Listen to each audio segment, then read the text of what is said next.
السلام عليكم ورحمة الله. الحمد لله وكفى وسلام على عباده الذين اصطفى. সম্মানিত দর্শক, সম্মানিত উলামায়ে কেরামগণ, সম্মানিত আখলাকে সাহাবার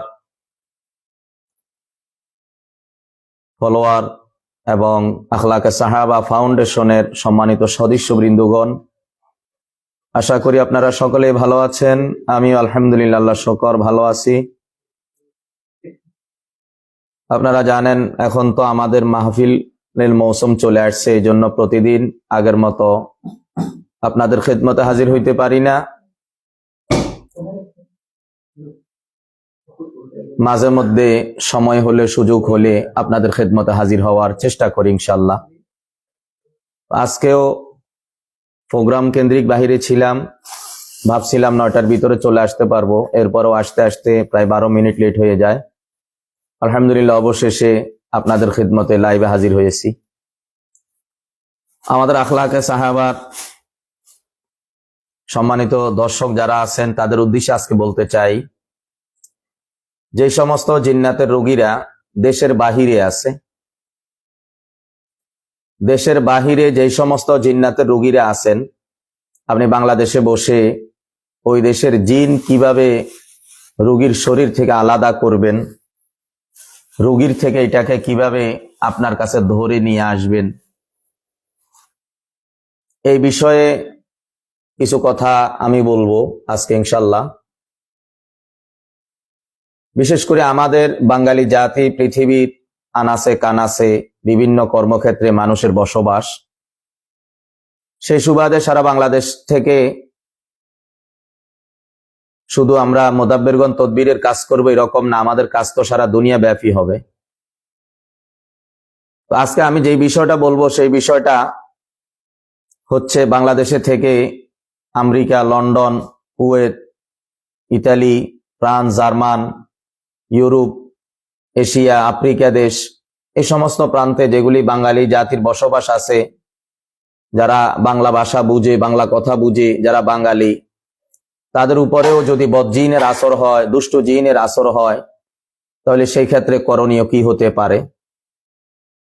বিশেষ করে যারা মুদাব্বিরগণ আছেন, এই বিষয়টা আমি আপনাদেরকে চাইলে আরো আগেই বলতে পারতাম, কিন্তু আমি বলি নাই। আজকেও আমি আপনাদেরকে এই বিষয়টা পুরা খোলাসা করে বলবো না, আমি শুধু এইটুকু বলবো, পৃথিবীর যে কোনো প্রান্তে জিনের রোগী থাকবে,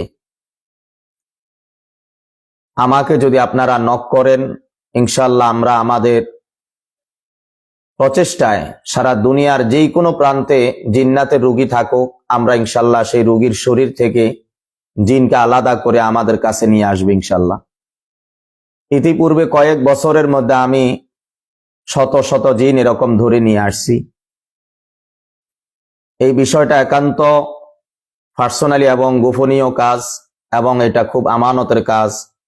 এই জন্য এটা সরাসরি আমি আপনাদেরকে এখানে এই কথাটা বলবো না। যারা আমাদের আখাসুল খাস মুদাব্বিরগণ আছেন, আমি ইনশাল্লাহ সেই কথাগুলি আপনাদেরকে খোলাসা করে আমাদের হোয়াটসঅ্যাপ গ্রুপ 313 কাফেলার মাধ্যমে আমরা সেটা বলবো ইনশাল্লাহ। আজকে শুধু এখানে এটুকু বলা, পৃথিবীর যেই কোনো প্রান্তে জিন্নাতের রোগী থাকবে, জিন দ্বারাই ক্ষতিগ্রস্ত হবে, তাদের বাঁচার উপায়, তারা যদি আমাদের সাথে যোগাযোগ করে, ইনশাল্লাহ আমরা আমাদের যে সিস্টেমে আমরা ইতিপূর্বে কাজ করছি, আগামীতেও আমরা ইনশাল্লাহ একই পদ্ধতিতে কাজ করব ইনশাল্লাহ। বিশেষ করে এই কাজ আমরা যারা করি, মানুষ একজন ডাক্তার কিন্তু আলেম না, একজন ডাক্তার হাফেজ না, সে একজন সাধারণ ইংরেজি শিক্ষিত, জেনারেল লাইনে শিক্ষিত একজন রোগী ডাক্তারকে খুব সহজে বিশ্বাস করে। কিন্তু আমরাও আধ্যাত্মিক চিকিৎসা জগতের একজন ডাক্তার, কিন্তু রোগী আমাদেরকে সহজে বিশ্বাস করে না। এটা আমাদের অভ্যাসগত একটি দোষ, আমাদের অভ্যাসগত একটি দোষ। সেটা হচ্ছে একজন ডাক্তারকে যেভাবে মানুষ বিশ্বাস করে, একজন মুদাব্বিরকে মানুষ এভাবে বিশ্বাস করে না। এটার আরেকটা কারণ হয়েছে, মানুষ বিভিন্নভাবে ধোঁকা খেয়ে বোকা বনে গেছে, মানুষকে বিভিন্নভাবে ধোঁকা দেওয়া হয়েছে। মানুষ ধোঁকা খাওয়ার কারণে আসলে মানুষের জায়গা থেকে এরকম সচেতনতার দিকে চলে গেছে। তো এই জন্য আমি যেটা বলি সেটা হচ্ছে, আমরা যেই কাজ করি, মূলত কাহিনী হচ্ছে আমাদের কাজটা কিন্তু অদৃশ্য। আমাদের কাজটা দেখা যায় না। যেই জিনিস দেখা যায় না সেই জিনিসের উপরে বিশ্বাস আনা বড় কঠিন। আমরা আল্লাহকে দেখি নাই, না দেখি আমরা ঈমান আনছি। আমাদের ঈমানের মধ্যে অনেকের দুর্বলতা আছে, অনেকের ঈমান দুর্বল অবস্থার মধ্যে আছে। আল্লাহকে দেখে নাই, না দেখিয়া বিশ্বাসটা কি পরিমাণ হতে হবে, কি পরিমাণ বিশ্বাস থাকলে মানুষের ঈমান কত উচ্চাঙ্গে যাবে। তো এরকম ভাবে আমরা যারা মুদাব্বির আছি, জিন আল্লাহর একটা মাখলুক এবং মানুষ সৃষ্টির আগে জিনকে আল্লাহ তাআলা সৃষ্টি করছেন। প্রথম সৃষ্টি হচ্ছে ফেরেশতা, দ্বিতীয় সৃষ্টি হচ্ছে জিন, তৃতীয় সৃষ্টি হচ্ছে মানুষ। সুতরাং মানুষ সৃষ্টির আগে জিন জাতির সৃষ্টি, এবং জিন জাতিকে আল্লাহ তাআলা সৃষ্টি করছেন অদৃশ্য ভাবে। ফেরেশতারা যেরকম অদৃশ্য দেখা যায় না, ঠিক তেমনি ভাবে জিনরাও অদৃশ্য দেখা যায় না। ফেরেশতাদেরকে আল্লাহ তাআলার নূর দ্বারাই তৈরি করছেন, জিনদেরকে আল্লাহ তাআলা আগুন দ্বারাই তৈরি করছেন। আমরা মাটির মানুষ, মাটি দ্বারাই তৈরি। নূরের তৈরি ফেরেশতারা অদৃশ্য, আগুনের তৈরি জিন্নাতরাও অদৃশ্য। আমরা মাটির তৈরি আশরাফুল মাখলুকাত, আমরা মানুষ দৃশ্যমান। তো দৃশ্যমান মানুষের সামনে অদৃশ্যের কাজ করা এটা বড় কঠিন এবং জটিল। এই অদৃশ্য এবং অশুভ শক্তির কাজ করা এটা কখনো দৃশ্যমান করে মানুষকে দেখানো যায় না। এই জন্য মূলত বিশ্বাসের মধ্যে ঘাটতিটা আসে।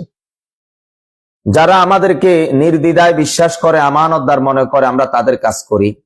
যারা আমাদেরকে শস্য পরিমাণ অবিশ্বাস করে, আমরা তাদের কাজ করি না। কারণ আপনার একটা কাজ করলে আমি কয় টাকা পাবো, সেই টাকার জন্য আমি আমার ঈমানকে বিক্রি করতে পারবো না। অনেক সময় আমরা অনেক দূরের কাজ করি, আমাদেরকে লম্বা সময়, দিনের পর দিন সময় দিতে হয়। এক একটা জিন্নাতের রোগী যখন দেশের বাহিরে থাকে, দেশে থাকলেও একটা জিনের রোগীর কাজ করতে আমাদেরকে অনেক সময় 15 দিন সময় নিতে হয়, 11 দিন সময় নিতে হয়। কারণ আপনি তো সব কাজ সব সময় করা যায় না। যেই কোনো কাজের একটা নির্দিষ্ট সময় থাকে। আপনি ব্যাংকে যাবেন, যাওয়ার আগে ব্যাংকের সময়সূচি জানতে হবে, ব্যাংক কোন দিন খোলা সেটা জানতে হবে। আপনি চেয়ারম্যানের কাছে যাবেন, চেয়ারম্যান কখন থাকবে এটা জানি না, আপনাকে যাইতে হবে। আপনি একজন পীর সাহেবের কাছে যাবেন, পীর সাহেবকে কখন গেলে পাবেন, একটা নির্দিষ্ট সময় থাকে, ওই সময় আপনাকে ওখানে যেতে হবে। ঠিক তেমনি ভাবে আমরা যারা মুদাব্বির গণ আছি, দরজাটা একটু খুলে দেন, নেটওয়ার্ক যেন ক্লিয়ার আসে। আমরা যারা মুদাব্বির গণ আছি, আমরা যারা মুদাব্বির গণ আছি, আমরা যখন এই কাজ করি, আমাদের সব কাজ দৃশ্যমান হয় না। সুতরাং যারা আমাদেরকে পূর্ণাঙ্গ ভাবে বিশ্বাস করতে পারবে না, আমাদের উপরে যাদের অন্ধবিশ্বাস থাকে, যারা আমাদেরকে বলে হুজুর আমাদেরকে কন্টাক্ট করেন, এই শব্দটা যারা উচ্চারণ করে তার সাথে আপনি কোনো কাজ করবেন না। কন্টাক্ট শব্দটা যে আপনার সাথে উল্লেখ করবে, আপনি তার কোনো কাজ মেহেরবানি করে করবেন না, বিপদে পড়বেন। কারণ যে আপনাকে আমানতদার মনে করে না, যে আপনাকে বিশ্বস্ততার সহিত গ্রহণ করতে পারে না, তার কাজ করার আপনার কোনো দরকার নাই। মানুষ 5 লক্ষ টাকা দিয়ে রোগী অপারেশন করায়, কই ডাক্তারের কাছে কেউ গ্যারান্টি চাইছে? না, ডাক্তার কাউকে গ্যারান্টি দিছে। ডাক্তার একটা ফাইল আপনার সামনে এনে দিয়ে বলছে এখানে সই করেন, 3 জনে করেন সই। যা অপারেশন টেবিলে যদি আপনার রোগী মারা যায়, হাসপাতাল কর্তৃপক্ষ এবং চিকিৎসক দায়ী নয়। আপনি সেখানে সই দিয়া 5 লক্ষ টাকা দিয়ে চিকিৎসা করাইলেন। আমি কি একজন ডাক্তারের থেকেও ফসে গেছি? আরে ভাই, ওর কাছে দুনিয়া ছাড়া কিছু নেই, আমার কাছে তো দিনে ভরা। তাহলে আমি একজন ডাক্তার যদি এত বড় একটা অপারেশন করবে, এতগুলা টাকা নিবে, এরপরে আবার আপনার থেকে সাদা কাগজে সই নিবে, আর আমরা আলেম ওলামাগণ যারা আপনাদের জন্ম থেকে মৃত্যু পর্যন্ত ধর্মের প্রতিটা কাজে আমাদের ব্যবহার হয়। আপনি একজন শিল্পপতি, আপনার বাপের জানাজা আপনি পড়াতে পারেন না, আমার মতো ব্যক্তিরে লাগে। আপনি একজন শিল্পপতি, আপনার ছেলের বিবাহ আমাকে দিয়ে পড়াইতে হবে, আপনার মেয়ের বিবাহ আমাকে দিয়ে পড়াইতে হবে। তাহলে আপনার প্রতিটা জীবনের প্রতিটা মূল্যবান কাজ আমাদেরকে দিয়ে হয়। আপনি যখন 10,000 টাকার একটা তদবিরের কাজে আসবেন, তখন আপনি আমাকে বিশ্বাস করতে পারবেন না। আমি আপনাকে গ্যারান্টি দিতে হবে, আপনার মতো লোকের সেবা আমাদের মতো আল্লাহ ওয়ালাদেরকে দিয়ে হবে না। আল্লাহ ওয়ালাদেরকে বিশ্বাস করতে হবে, চোখ বন্ধ করে বিশ্বাস করতে হবে। মুদাব্বির গণকে যারা চোখ বন্ধ করে বিশ্বাস করতে পারে, তারা কাজ করাবে। আর আপনারা যখন কাজ করবেন, আপনারা কোনো কাজের গ্যারান্টি আপনি কিভাবে দিবেন? কিভাবে আপনি গ্যারান্টি দিবেন? কোনো গ্যারান্টি দেওয়া তো আমাদের পক্ষে সম্ভব না। আপনি যদি 2 লক্ষ টাকা দিয়ে একটা মোবাইল খরিদ করেন, ওই মোবাইল কোম্পানি আপনাকে কোনো গ্যারান্টি দিচ্ছে? মাত্র কয়েকটা দিনের ওয়ারেন্টি দিচ্ছে, তাও নষ্ট হলে সার্ভিস করে দিবে, রিটার্ন আরেকটা দিয়ে দিবে, এরকম তো না। তাহলে আপনার কাছে যারা গ্যারান্টি চায়, যারা আপনার কাছে গ্যারান্টির জন্য আসে, আপনি তাকে কিসের গ্যারান্টি দিবেন? কোনো গ্যারান্টি নাই, কোনো গ্যারান্টি না। আপনার এই সমস্যা, এটা আপনার জন্য আমি তদবির আপনাকে দিলাম, এটা আপনি নেন, এর দ্বারা আল্লাহ ভালো করতেও পারে, নাও করতে পারে।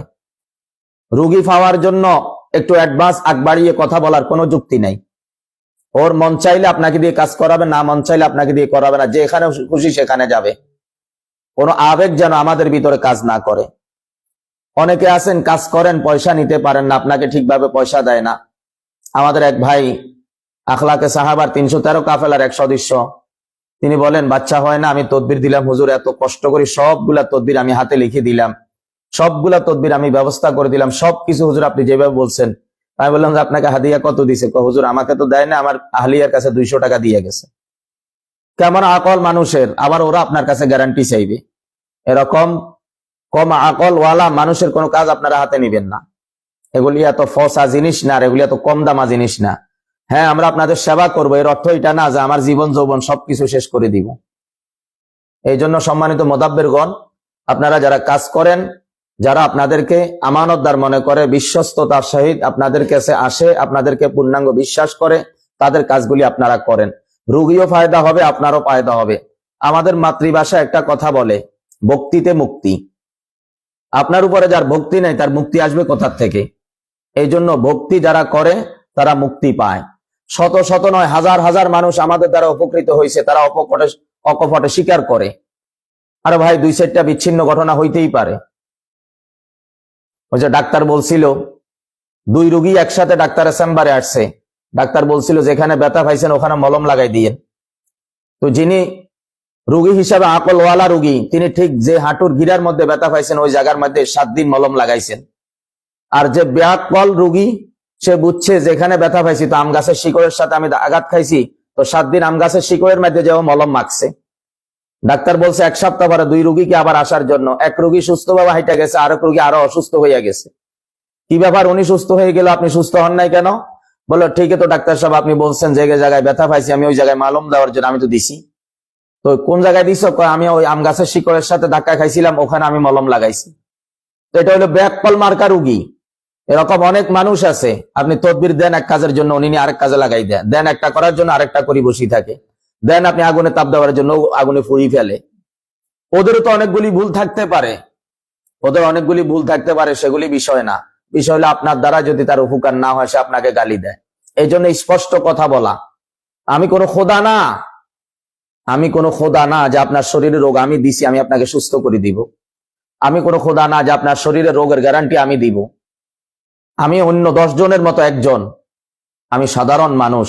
হয়তো আল্লাহ এলেম কালাম আমাকে কিছু দান করছেন, এই জন্য আমি একজন আলেম হইছি। এই জন্য যারা মুদাব্বিরগণ আছেন, স্পষ্টবাদী কথাবার্তা বলবেন, এতে করে আপনাদের রোগীর সংখ্যা বাড়বে, কমবে না। অনেকে আছে বলে হুজুর এই কথা বললে কি আমাদের কাছে কাজ করাবে? এই দুর্বলতা যাদের ভিতরে আছে তাদেরকে দেওয়া হবে না। এই জন্য স্পষ্ট ভাষায় কথা বলবেন, স্পষ্ট ভাবে কথা বলবেন। আপনার কারো উপর জুলুম করার দরকার নাই, কিন্তু ন্যায্য অধিকার ছাড়ি দেওয়ার কোনো সুযোগ নাই। যখন আপনার কাছে একজন গরিব মানুষ আসবে, আপনি অবশ্যই তাকে ফ্রি সার্ভিস দিয়ে দিবেন, সমস্যা নাই। আপনার কাছে যখন একজন হক্কানি আলেম আসবে, যার কাছে দুনিয়া নাই দিন আছে, তো সে আপনাকে দুনিয়া ওইভাবে দিতে পারবে না, তো আপনি তার থেকে দিন পাওয়ার আশায়, দোয়া পাওয়ার আশায় তার সেবা করেন। যার কাছে দিন নাই, দুনিয়ার অভাব নাই, তার আপনি দুনিয়া ছাড়বেন কেন? তার থেকে আপনি দুনিয়া আদায় করে নিবেন। যার কাছে দিন আছে, দুনিয়া নাই, তার আপনি সেবা হিসাবে যতটুকু পারেন করবেন, উনি আপনাকে পারলে দুনিয়া একটু সাপোর্ট দিবে। যার কাছে বিলকুল দিন নাই, দুনিয়ার অভাব নাই, তারা আপনার ছাড় দেওয়ার কোনো সুযোগ নাই। এই জন্য সম্মানিত মুদাব্বিরগণ, আপনারা যারা সারা বাংলাদেশে যে কাহারও এজাজত প্রাপ্ত আছেন, আপনারা যারা কাজ করেন, আমার এই ভিডিওগুলো দেখেন, আমি আপনাদেরকে বিনয়ের সাথে অনুরোধ করতেছি। বিভিন্ন জায়গায় অনেকে বিপদগামী হয়ে থাকেন, যে আমি আপনাকে গ্যারান্টি চাইছি, আপনি আমাকে গ্যারান্টি দিয়েছেন, হয়ে যাবে, এখন আমার টাকা ফেরত দেন। ইজ্জত হানি হয়, মানহানি হয়, গালিগালাজ হয়, এরকম কোনো কিছু করার যেন কোনো সুযোগ না থাকে। আর আপনারা যারা আখলাকে সাহাবা আগের হোয়াটসঅ্যাপ গ্রুপটাতে আছেন, ওখানে যদি শরীয়ত সম্মত ভাবে তদবিরের কাজ শিখার আলোচনা হয়, ওখানে কিন্তু আমি থাকি না, এখন আমি ওখান থেকে বের হয়ে গেছি। ওখানে যদি শরীয়ত সম্মত ভাবে সবকিছু চলে, আপনারা ওখানে থাকতে পারেন, আমার পক্ষ থেকে কোনো নিষেধাজ্ঞা নাই। আর যদি আপনারা আমাদের হোয়াটসঅ্যাপ 313 কাফেলার গ্রুপে অ্যাড হইতে হয়, অবশ্যই সেই ক্ষেত্রে আপনারা আমাদের এজাজত প্রাপ্তদের মধ্যেই হতে হবে। এর বাহিরে যদি কোনো মুহাক্কিক উলামায়ে কেরাম থাকেন, যিনারা যোগ্যতা এবং আখলাকিয়তের উচ্চাঙ্গে আছেন, তিনারা যদি এখানে আসতে চান তাহলে অবশ্যই তাদের জন্য এটা উন্মুক্ত হবে। আর বিশেষ করে যারা হিন্দুস্তান, ভারতের উলামায়ে কেরাম আছেন, যারা আমাদের কাছে আসতেও পারবেন না, আমরাও আপনাদের কাছে যেতে পারবো না, আপনারা চাইলে আমাদের হোয়াটসঅ্যাপ গ্রুপ 313 কাফেলাতে আপনি জয়েন হতে পারবেন, আপনাদের জন্য উন্মুক্ত এজাজত আছে। আর আপনারা যারা আমাদের কাছ থেকে এজাজত প্রাপ্ত হয়ে সময় স্বল্পতার কারণে আপনাদের ফরম নিতে পারেন নাই, ইনশাআল্লাহ আগামীকালকে যে কোনো একটা সময় আপনাকে ফোন দেওয়া হবে। আগামীকালকে যে কোনো একটা সময় আপনাকে আমাদের এখান থেকে ফোন দেওয়া হবে। ফরমে যদি আপনার নাম্বার থাকে আপনাকে ফোন দেওয়া হবে এবং আপনার হোয়াটসঅ্যাপ নাম্বারে আপনাকে ফরমটা পাঠাই দেওয়া হবে ইনশাআল্লাহ। তো আগামীকালকে হয়তো সবগুলা হবে না, আগামীকালকে আমরা হয়তো 20টা বা 30টা ফরম হাতে নেবে, 30 জনকে আমরা ফোন দিব। এই 30 জন ইনশাআল্লাহ ফরম হোয়াটসঅ্যাপের মধ্যে আপনারা ফিরে পাবেন। এর পরের দিন আবার 30 জনকে ফোন দেওয়া হবে। এইভাবে প্রতিদিন 30 জন করে ফোন দিয়ে আমরা ওনাদের সাথে মোজাকারা করে ওনাদের হোয়াটসঅ্যাপে আমরা ওনাদের ফরমটা আবার ওনাদেরকে পাঠিয়ে দিবি ইনশাআল্লাহ। তো আমরাও চেষ্টা করব ছবিটা এমন ভাবে তোলার জন্য যাতে আপনি কম্পিউটার থেকে বের করলে আপনার সেটা যেন সুন্দর হয়। এর চাইতে আরো সুন্দর করে করা যায়, কিন্তু সময় এমন একটা সময় এসে গেছে, যেহেতু মাহফিলের সিজন আপনারা ভালো করে জানেন, মাহফিলের সিজনে বক্তাদের ব্যস্ততা তো কতটা থাকে এটা আসলে অন্যরা ঠিকভাবে বুঝে না। কারণ একটা মাহফিলে যাওয়ার আগে আধা ঘন্টা 1 ঘন্টা লাগে প্রস্তুতি নেওয়া, আবার প্রস্তুতি নিয়ে রওনা দেওয়া, গাড়িতে লম্বা সময় থাকা, প্রোগ্রামে যাওয়ার পরে সাথে সাথে বয়ান না দিলে আবার লেট হয়। এরকম একটা মাহফিলকে কেন্দ্র করি যদি আপনার নিজ জেলার ভিতরেও হয়, তবুও আসা যাওয়ার ভিতরে প্রায় 6 ঘন্টা 7 ঘন্টা চলে যায়। অনেকেই মানে হোয়াটসঅ্যাপ গ্রুপে অ্যাড হতে চায় কিন্তু তারা এজাজত পায় না, কিন্তু তারা কল দিয়ে মানে বিরক্ত করে ফেলতেছে যে তাদেরকে মানে হোয়াটসঅ্যাপে অ্যাড করে দিন। আপনি এক্ষেত্রে কি করেন? যারা এজাজত প্রাপ্ত হন নাই, হোয়াটসঅ্যাপ গ্রুপে অ্যাড হতে চান, আপনারা আগে মেহেরবানি করে আমার সাথে কথা বলবেন, ও আপনাদেরকে এইভাবে ঢুকাবে না। যারা এজাজত প্রাপ্ত হন নাই, গ্রুপে অ্যাড হইতে চান, তারা আমাকে ফোন দিবেন, আমার নাম্বারে আমাকে ফোন দিবেন, আমার নাম্বারে আমাকে ফোন দিয়ে আপনার হালত আমাকে জানাবেন। ইনশাল্লাহ আমি যদি ওকে বলি, ও আপনাকে সাথে সাথে অ্যাড করে দিবি। আর যারা আমাদের হোয়াটসঅ্যাপ গ্রুপে অ্যাড হতে চান এজাজত প্রাপ্ত, আমি আপনাদেরকে নাম্বার দিলাম। সমস্যা হয়েছে একটাই, সেটা হচ্ছে মানে কিভাবে জানি বলবো, আর বলাটাও ঠিক হবে কিনা আমি জানি না। সেটা হচ্ছে অনেকে আছেন যারা আমার থেকে বড়, ওনারা আমার এই ভিডিওটা শেয়ার দেওয়াটা ওনাদের মানহানির একটা কারণ মনে করে থাকেন। এই জন্য অনেকেই এই শেয়ারটা করেন না। আসলে এই শেয়ারটা করার দ্বারা আপনার মানহানি হবে বলে আমি মনে করি না। তবু আপনি যদি মনে করেন সেটা আপনি না করেন। যারা আমাকে একান্ত মহব্বত করেন, ভালোবাসেন, আপনারা অবশ্যই আমাকে আমার এই ভিডিওগুলা শেয়ার করবেন। আপনাদের জন্য আমার অনলাইনে আসা, আবার আপনারা আমাকে এত দূর আগাই আনছেন। আশা করি আগামী দিনেও আপনারা আমার পাশে থাকবেন, আমিও আপনাদের পাশে থাকব। আরেকটা বিষয় হচ্ছে আখলাকে সাহাবার ওলামায়ে কেরামগণ, আপনারা প্রায় সময় আমাকে ফোন দিয়ে মাহফিলের তারিখ চান, পরবর্তীতে আপনারা আমার সাথে যোগাযোগ করেন না, এতে করে আমি একটু বিব্রত হই।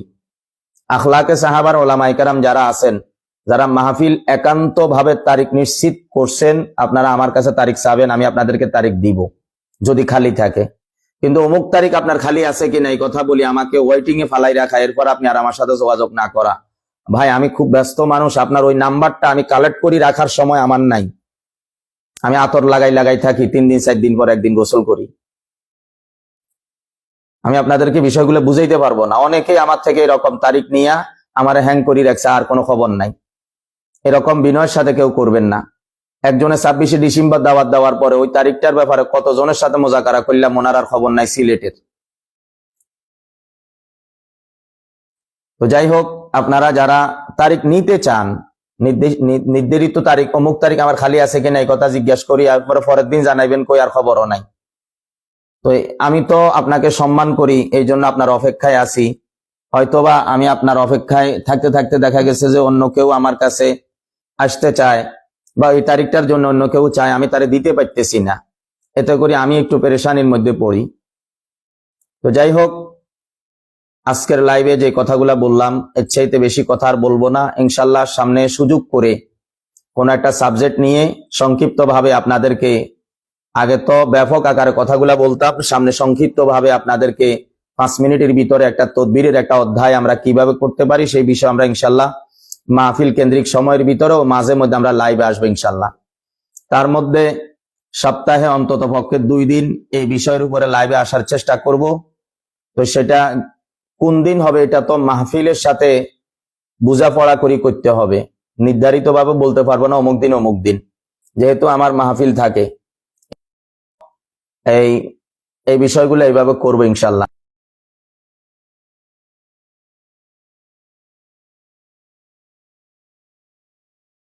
(01819) নাম্বার যারা নিতে চান, 01819905532, 01819905532, 01816400592, 01816400592, 400-592, 01816-400-592, 01819905532। আশা করি একাধিকবার কেউ ফোন দিবেন না। আর যারা বিশেষ করে ফোন দিতে চান, হয় ফজরের পরে দিবেন আর না হয় জোহরের পরে, মানে 2টা থেকে 4টার ভিতরে দিবেন। কেউ আসরের পরে দেওয়ার চেষ্টা করবেন, সবাই একই সময় দেওয়ার চেষ্টা করবেন না। জোহরের পরে 2টা থেকে 4টার ভিতরে ফোন দিলে আমি তো দিনের বেলা খুব একটা ঘুমাই না, চেষ্টা করি ফোনে কথা বলার জন্য। আসরের পরে দিলেও যদি আমি অবসর থাকি ফোন রিসিভ করব, কোনো কারণে আমি রিসিভ না করলে আমার উপরে বাজে মন্তব্য করবেন না। আশা করি অনেকেই ফোন দিয়ে আমারে ফান নাই, কেউ এই পর্যন্ত বাজে মন্তব্য করেন নাই, সেটা আমি জানি। এবং আপনাদের যে এতটা ধৈর্য আছে এটাও আমি আশ্চর্য হই যে এতবার ফোন দেওয়ার পরেও আমার ফান নাই, কেউ রাগ করতে আমি কাউকে দেখি নাই। তো এই জন্য আলহামদুলিল্লাহ আমি শতভাগ চেষ্টা করি সবগুলা ফোন রিসিভ করার জন্য, কিন্তু যখন বয়ানে থাকি অথবা কোনো একটা মজলিসে থাকি, বড়দের মজলিসে থাকলে ফোন হাতে লওয়া এটা আদবের খেলাপ মনে করি, বা শায়েখের নেসবতে সোহবতে যতক্ষণ থাকি অতক্ষণ তো ফোন সাইলেন্ট থাকে। এই জন্য কিছু কিছু সময় আছে যে সময়গুলি আসলে কাহারও ফোনই দেখা সম্ভব হয় না, ধরা সম্ভব হয় না। এই জন্য সকালবেলা 10টার পর থেকে জোহর পর্যন্ত এই সময় 2-1 দিন বাদে ম্যাক্সিমাম সময় আমার মহিলা মাহফিল থাকে 10টা থেকে 1টা পর্যন্ত। এই সময়ের ভিতরে আমি সবগুলা ফোন ধরতে পারি না, হয়তো গাড়িতে থাকি, নয়তো বয়ানে থাকি, অথবা এমন জায়গার মধ্যে আছি যেখানে মাইকের সাউন্ড অনেক বেশি, কথা বোঝা যাবে না। তো এই জন্য আপনাদেরকে বললাম ফজরের পরে এবং 2টা থেকে 4টা পর্যন্ত বা মাগরিব পর্যন্ত এই সময় আপনারা ফোন দিলে আমাকে পাবেন ইনশাল্লাহ। আর যিনারা বিশেষ কারণে ফোন দিতে হয় দিয়েন, সমস্যা না, আমি চেষ্টা করব ধরার জন্য। তো আশা করি সবাই ভালো আছেন। বিশেষ করে আমি আপনাদেরকে, যারা ওলামায়ে কেরামগণ 17 তারিখে আমাদের এই মজলিসে আসছেন, যাওয়ার পর থেকে আজও পর্যন্ত আমি আপনাদের কাউকে ভুলতে পারি না। আপনাদের প্রতিটা মানুষের চেহারা আমার সামনে ভাসে। বিশেষ করে নাম 1-2 জনের বললে বাকিদের না বললে এই জন্য অনেকে কষ্ট পান। সবার নাম তো আমার মুখস্থ নাই। যারা ভালো সম্পর্ক হয়ে গেছে, নারায়ণগঞ্জের ওলামায়ে কেরাম, সিলেটের বেশ কিছু ওলামায়ে কেরাম এবং ব্রাহ্মণবাড়িয়ার বেশ কিছু ওলামায়ে কেরাম, বিশেষ করে যিনি আমাকে সর্বাত্মক ভাবে সহযোগিতা করছেন, আমাদের ব্রাহ্মণবাড়িয়ার হাফেজ মাওলানা কারি শাহেদুল ইসলাম ভাই, আপনার কাছে আমি অনেক ঋণী। আপনি আমাকে বিভিন্ন ভাবে সহযোগিতা করছেন। এরপর আমাদের নারায়ণগঞ্জের মাওলানা শিববি সাহেব হুজুর, আপনি অনেক বেশি সহযোগিতা করছেন, আপনার কাছেও আমি ঋণী। এরপরে সিলেট কেন্দ্রীয় জামে মসজিদের যিনি সম্মানিত ইমাম মাওলানা কামাল উদ্দিন সাহেব হযরত, ও আমাদের এই অনেক বড় ব্যক্তি হিসাবেও আমাদের সাথে সর্বাত্মক সহযোগিতা করছেন, কাজ করছেন, সিলেটবাসীকে নিজের জিম্মাদারিতে নিয়ে আসছেন। এই জন্য আপনাদের জন্য মন থেকে দোয়া রইল। আরো অনেকে আছেন যাদের নাম এই মুহূর্তে মনে আসতেছে না, সবার জন্য দোয়া এবং শুভকামনা রইল। সবাই ভালো থাকবেন। আর আপনাদেরকে একটা প্রস্তাব দিছিলাম, আপনারা আমাকে কেউ নক করেন না, বিষয়টা বুঝতেছেন না। বিষয়টা হলো আখলাকে সাহাবাতে আপনারা যদি কেউ আমাদের সাথে লাইভে অ্যাড হতে চান, আমি এখানে বসে কথা বলবো, আপনি ওখানে বসে কথা বলবেন, 2জনকে ডিসপ্লেতে একসাথে দেখা যাবে। আপনাকে আমি প্রশ্ন করবো, আপনি আমাকে উত্তর দিবেন, অথবা আপনি আমাকে প্রশ্ন করবেন, আমি উত্তর দিব। যদি এরকম কেউ করতে চান তাহলে আপনি আমার সাথে অবশ্যই আগে হোয়াটসঅ্যাপে অথবা নাম্বারে কোনো যোগাযোগ করে আমার সাথে অ্যাড হবেন। আশা করি সবাই ভালো থাকবেন, সুস্থ থাকবেন। আসসালামু আলাইকুম ওয়া রাহমাতুল্লাহ।